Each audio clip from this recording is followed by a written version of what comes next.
নমস্কার বন্ধুরা, সবাই কেমন আছো? আশা করি খুব ভালো আছো। তো দেখো, আমাদের এদিকে আজকে বৃষ্টি হচ্ছে, তো দেখতে পাচ্ছ।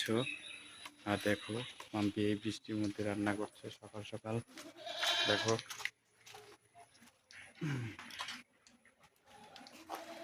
দেখো মাম্পি এখানে রান্না করছে। মাম্পি কি দিয়ে রান্না করো? মাছ, দেখো, মাম্পি মাছ দিয়ে রান্না করছে। আর কি? করলা আলু ভাজা, এই যে গাছের করলা আলু করলা ভাজা এগুলা। দেখতে পাচ্ছ, কত সুন্দর।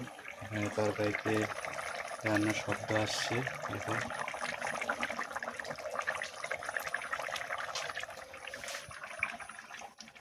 তো বলো তোমরা কী দিয়ে রান্না হচ্ছে, সেটা দেখতে পাচ্ছ।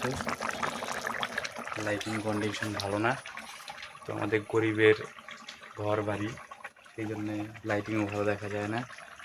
দেখতে পাচ্ছ। অবশ্যই ভিডিওটা লাইক করো, শেয়ার করো, আর এই গরিবের ব্লগটাকে ফলো করে দিও, সাবস্ক্রাইব করো।